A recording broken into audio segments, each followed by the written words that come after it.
नमस्कार. चला आज काहीतरी नवीन शिकूया. Boba minds language series way you learn sip by sip, skill by skill. मी शैली आणि आज आपण ऐकणार आहोत एक खूप जुनी आणि सुंदर गोष्ट. ही गोष्ट आहे एका सशाची आणि एका कासवाची. तुम्ही ही गोष्ट कदाचित ऐकली असेल, पण आज आपण ती पुन्हा एकदा ऐकूया आणि त्यातून काय शिकायला मिळतं ते पाहूया. फार वर्षांपूर्वीची गोष्ट आहे. एका सुंदर जंगलात ससा आणि कासव राहत होते. ससा खूप चपळ होता. तो वेगाने धावत असे. त्याला आपल्या वेगाचा खूप अभिमान होता. ससा स्वतःला खूप हुशार समजत असे. पण कासव खूप हळू चालणारे होते. ते दिसायलाही थोडेसे मंद होते.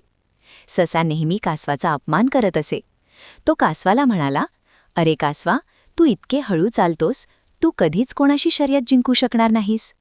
कासवाला सशाचे बोलणे ऐकून वाईट वाटे, पण ते काहीच बोलले नाही.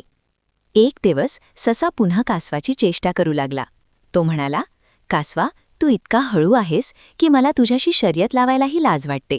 तुला कधी काही जमेल का?" कासवानी शांतपणे सशाकडे पाहिले आणि म्हणाले, "सशा, तू इतका गर्विष्ठ का आहेस? तू नेहमी माझा अपमान का करतोस? चला, एक शर्यत लावूया. बघूया कोण जिंकतो ते." ससा हसला. त्याला वाटले, कासव माझ्याशी काय शर्यत लावणार? तो सहज जिंकेल. ससा मोठ्या अभिमानाने म्हणाला, "ठीक आहे, लावूया शर्यत. तू नक्कीच हारणार." शर्यतीचा दिवस ठरला. सगळे प्राणी शर्यत पाहण्यासाठी जमले. शर्यतीची सुरुवात झाली. ससा विजेच्या वेगाने धावला. तो इतक्या वेगाने धावला की काही वेळातच कासव खूप मागे राहिले. कासव मात्र आपल्या नेहमीच्या गतीने हळूहळू पण न थांबता चालत राहिले. त्यांना माहिती होते की त्यांना थांबू नये. ससा खूप पुढे गेला होता. त्याला आता कासव दिसत नव्हते. ससाला वाटले, "अरे वा, कासव तर खूपच मागे आहे. मी सहज जिंकणार. जरा आराम करतो." ससा एका झाडाखाली थांबला. त्याला खूप गर्व झाला होता. तो तिथेच झोपून गेला. त्याला वाटले, कासव अजून खूप दूर आहे. मी थोडी झोप घेतो, तरीही मी जिंकेन. पण कासव मात्र चालतच होते. कासव हळूहळू एक एक पाऊल पुढे टाकत होते. ते कुठेही थांबले नाही. त्यांनी आराम केला नाही. त्यांचा उद्देश फक्त शर्यत पूर्ण करणे हा होता. त्यांनी हार मानली नाही. त्यांनी फक्त चालत राहण्याचे ठरवले. हळूहळू कासव पुढे जात राहिले. ससा झाडाखाली बराच वेळ झोपला. जेव्हा तो जागा झाला तेव्हा त्याने पाहिले की कासव शर्यतीच्या अंतिम रेषेजवळ पोहोचले होते. सशाला धक्का बसला. तो त्वरित उठला आणि धावू लागला. तो खूप वेगाने धावला, पण आता खूप उशीर झाला होता.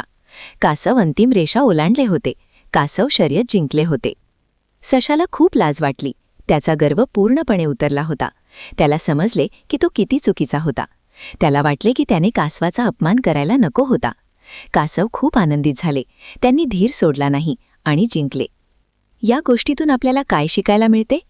या गोष्टीतून आपल्याला हे शिकायला मिळते की गर्व नेहमी खाली येतो. ज्याला स्वतःच्या शक्तीचा, बुद्धीचा किंवा वेगाचा जास्त अभिमान असतो, तो कधी ना कधीतरी हरतोच.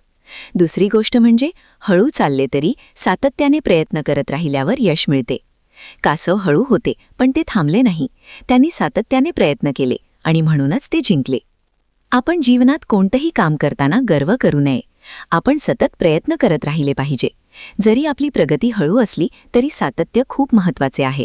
सातत्य आणि कठोर परिश्रमामुळे कोणतीही अडचण पार करता येते. पुन्हा भेटूया पुढच्या भागामध्ये एका नवीन गोष्टीसोबत. आज आपल्यासोबत वेळ दिल्याबद्दल धन्यवाद. Boba minds language series way you learn sip by sip, skill by skill. To learn more and sign up for free, visit bobaminds.com.